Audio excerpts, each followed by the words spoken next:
Hello, book lovers! Welcome to Read with Fatim, where every story comes to life in just a few minutes. Today, we are going on a very special adventure together. We are opening the third book in J.K. Rowling's magical series, Harry Potter and the Prisoner of Azkaban. Did you know that many people say this is their absolute favorite Harry Potter book? It was published in 1999, and it's the moment when Harry's world starts to grow up a little bit. It's not just about school lessons anymore. It's about facing really big fears, learning about the past, and discovering that sometimes the people we think are monsters might actually be heroes. This story is truly special because it introduces us to some of the most wonderful characters like Professor Lupin and some of the scariest creatures, the Dementors. It teaches us that even when things feel dark and cold, like all the happiness has gone out of the world, we can still find light if we remember to turn it on. So, are you ready? Let's close our eyes and imagine we are at number 4, Privet Drive. The summer holidays are almost over, and something mysterious is waiting for us in the dark. Our story begins in the middle of the night. Harry Potter, now 13 years old, is huddled under his bed covers with a flashlight, trying to do his homework in secret. It's lonely at the Dursleys' house. They still don't like magic, and they definitely don't like Harry. But this summer, things get even worse when Aunt Marge comes to visit. She says terrible, mean things about Harry's parents. Harry tries so hard to be good, but he gets so angry that he accidentally makes her blow up like a giant balloon. Knowing he's in big trouble, Harry runs away. He's all alone on a dark street, dragging his heavy trunk, when he sees something strange. A huge black dog watching him from the shadows with glowing eyes. It scares him, but just then, a brilliantly purple triple-decker bus appears out of thin air with a gigantic bang.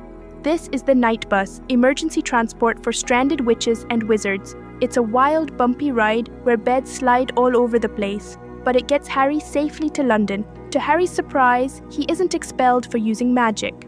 The Minister of Magic himself meets him and tells him everything is fine, but he acts very strange, as if he's worried about Harry's safety. Harry soon finds out why. A dangerous wizard named Sirius Black has escaped from Azkaban, the terrifying wizard prison. Everyone says Black was a huge supporter of Lord Voldemort, and now he's looking for Harry. Despite this scary news, Harry has a few wonderful weeks of freedom in Diagon Alley, eating ice cream and looking at a sleek new racing broom called the Firebolt. He finally meets up with his best friends, Ron and Hermione. Hermione buys a grumpy, fluffy orange cat named Crookshanks, who immediately starts chasing Ron's old rat, Scabbers. When it's time to go back to Hogwarts, the journey on the train isn't cheerful like usual. The weather is stormy and cold. Suddenly, the train stops, the lights go out, and something terrible comes aboard. It's a Dementor, one of the guards of Azkaban searching for Sirius Black. It's a tall, cloaked figure that floats instead of walking. When it enters their compartment, Harry feels an intense, terrible cold, as if he'll never be happy again. He hears a woman screaming inside his head and faints. When he wakes up, a kind, tired-looking man is giving him chocolate. This is Professor Lupin, the new defense against the dark arts teacher. He explains that Dementors drain all the happiness out of a place. Harry feels embarrassed that he was the only one who fainted, but he's just glad to reach Hogwarts, his true home. But Hogwarts has changed. Dumbledore announces that the Dementors will be guarding the school entrances until Sirius Black is caught. He warns everyone not to give them any reason to harm them. It's a grim start to the year. Classes begin, and they are full of new discoveries. In divination, a misty, heavily perfumed room at the top of a tower, Professor Trelawney tells Harry he has the Grim in his tea leaves, a giant spectral dog that is an omen of death. It reminds Harry of the dog he saw when he ran away. But Hagrid's first class as a teacher is much better. He introduces them to hippogriffs, beautiful creatures that are half horse and half eagle. Harry gets to fly on one named Buckbeak. It's incredible. But Draco Malfoy ruins it by insulting Buckbeak, who scratches him. Malfoy exaggerates his injury and poor Hagrid gets into trouble. Things feel dangerous. Harry isn't allowed to visit Hogsmeade Village with his friends because he doesn't have a permission slip. While they are gone, he talks with Professor Lupin, who is gentle and understanding. But the danger becomes very real on Halloween night. The students return to their common room to find the portrait of the fat lady slashed to pieces. She is hiding in another painting, terrified.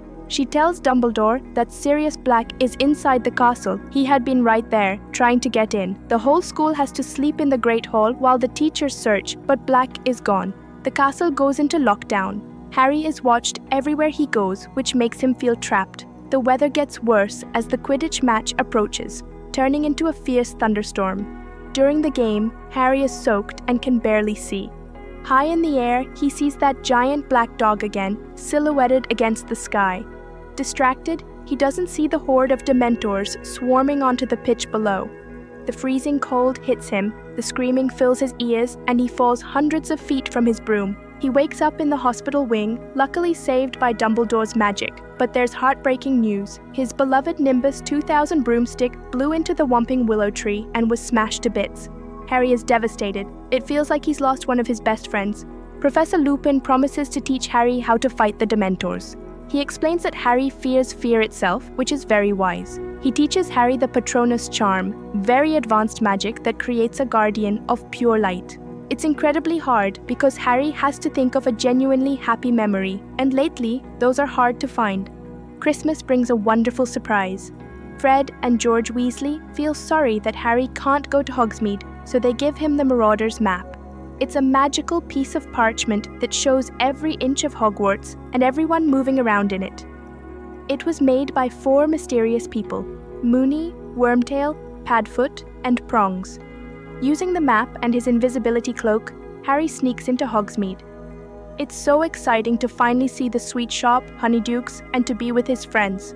But while sitting under a table at the Three Broomsticks Inn, he overhears something that changes everything. Teachers, including Professor McGonagall and Hagrid, are talking to the Minister of Magic. They reveal that Sirius Black wasn't just Voldemort's supporter, he was James Potter's best friend. He was the best man at James and Lily's wedding, and he was Harry's godfather. Worse, he was their secret keeper, the only one who knew where they were hiding. They say Black betrayed them to Voldemort, and then killed another friend, Peter Pettigrew, leaving nothing but a finger behind. Harry is filled with a fiery, burning rage. He doesn't just fear Black now, he hates him. He wants revenge. Back at school, things are tense between the friends. Hermione secretly told Professor McGonagall that Harry got a firebolt broom anonymously for Christmas, and it was confiscated to check for jinxes because it might be from Sirius Black. Ron and Harry are furious with her, and then Ron finds blood on his sheets and missing ginger hairs. He is convinced Hermione's cat, Crookshanks, has finally eaten Scabbers. The friendship is completely broken. But then, something strange happens. Hagrid loses his case, and Buckbeak is sentenced to death. This sad news brings the friends back together. They apologize and promise to help Hagrid. On the way back from another secret Hogsmeade trip, Harry is almost caught by Professor Snape. Lupin saves him, but confiscates the Marauder's map, looking very disappointed in Harry for risking his life. Harry feels terrible. As exams finish, the day of Buckbeak's execution arrives. It's a beautiful, sunny evening, which makes it feel even sadder. Harry, Ron, and Hermione go down to Hagrid's hut to comfort him. While they are there, Hermione finds Scabbers hiding in a milk jug. He wasn't eaten after all, but he looks pitiful and thin. The executioner arrives with his giant axe. Hagrid forces the 3 friends to leave so they don't have to watch. They walk back up the hill, feeling heavy with sadness. They hear the swish and thud of the axe and Hagrid's heartbroken sob. They think poor Buckbeak is gone. Before they can even process their grief, Scabbers goes crazy, biting Ron and trying to escape. A massive black dog, the Grim, bursts out of the shadows. It doesn't attack Harry though. It grabs Ron by the leg and drags him like a rag doll right into a tunnel under the violent Whomping Willow. Harry and Hermione dive into the tunnel after Ron. It's dark and earthy, leading them all the way to the Shrieking Shack, a famously haunted house in Hogsmeade. They find Ron in an upstairs room, clutching his bleeding leg. He's terrified, pointing to a corner. Standing there is Sirius Black. He looks like a corpse with waxy skin and deep dark eyes. He isn't holding a wand, but he looks desperate. Harry, fueled by all his rage, throws himself at Black. He wants to hurt the man who betrayed his parents. Suddenly, the door bursts open and Professor Lupin rushes in. But instead of arresting Black, Lupin helps him up and hugs him like a brother. Hermione screams that Lupin is a traitor, revealing she's known his secret for months. Professor Lupin is a werewolf. Lupin tries to explain. He tells them the wildest story. He admits he is a werewolf and that the Whomping Willow was planted to protect others from him when he transformed during school. His best friends, James Potter, Sirius Black, and Peter Pettigrew, became animaguses, wizards who can turn into animals illegally just to keep him company.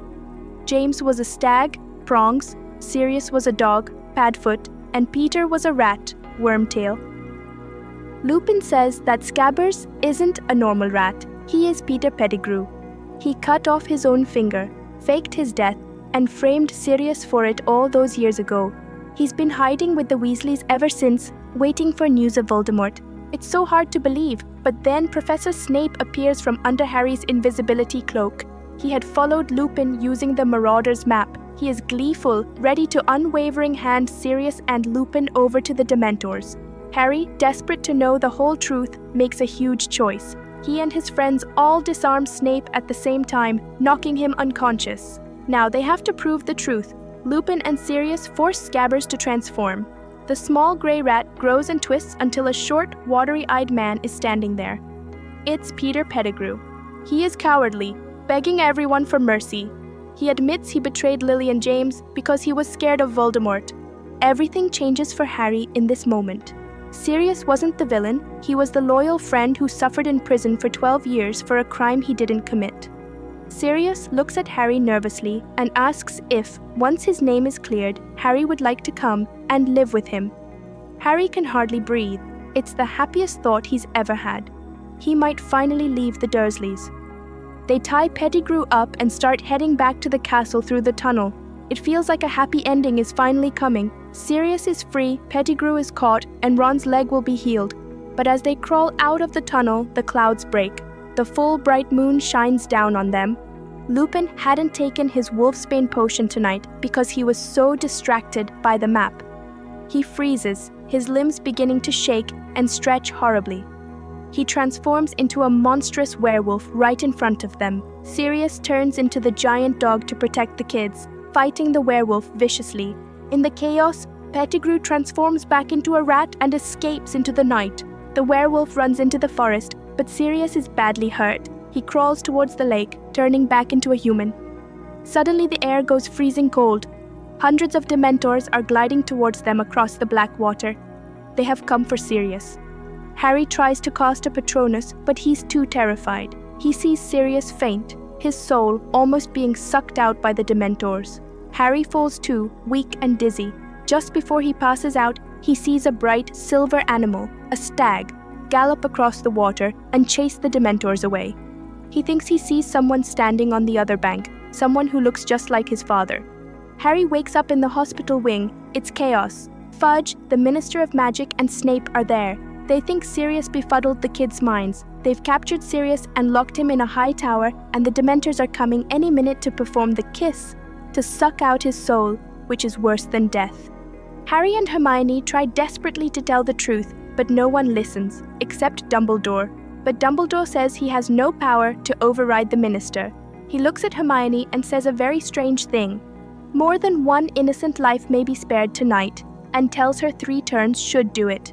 Hermione understands immediately. She pulls a tiny, sparkling hourglass on a long gold chain from under her robes. It's a time turner. She's been using it all year to get to all her extra classes. She throws the chain around Harry's neck, and they spin the hourglass 3 times. The world dissolves into a blur of colors.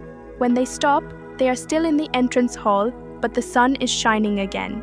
They have gone back in time 3 hours. They have to be so careful not to be seen by their past selves. They sneak down to Hagrid's hut, hiding behind the giant pumpkins. They see themselves earlier that evening, comforting Hagrid.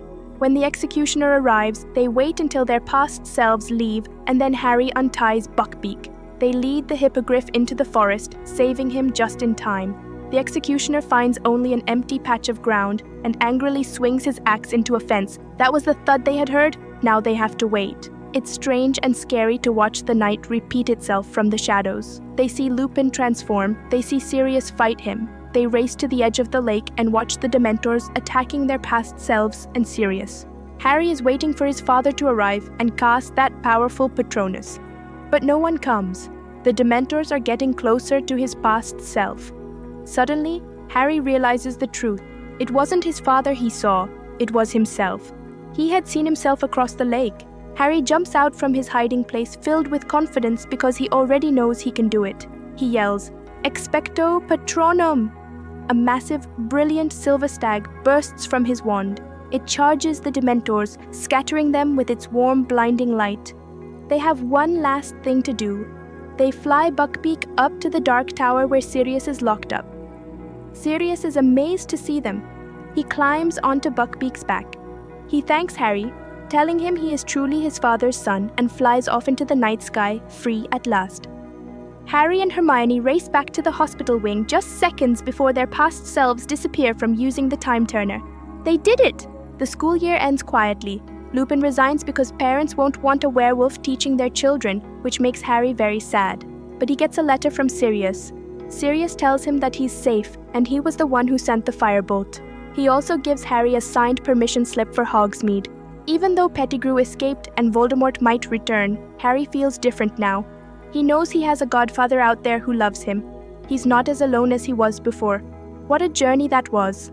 I felt so scared when the Dementors were near, didn't you? It's amazing to think that the scariest monsters aren't the ones with big teeth, but the ones that make us forget how to be happy. Harry Potter and the Prisoner of Azkaban teaches us something beautiful, that the ones who love us never really leave us. They are always there, a part of who we are, just like Harry's dad was part of his Patronus. It also shows us that we shouldn't judge people by what others say about them. Sometimes the scariest looking dog is actually the most loyal friend. I hope you carry a little bit of that Patronus light with you today. Whenever you feel sad, try to remember your happiest memory. It might just be magic. Until next time,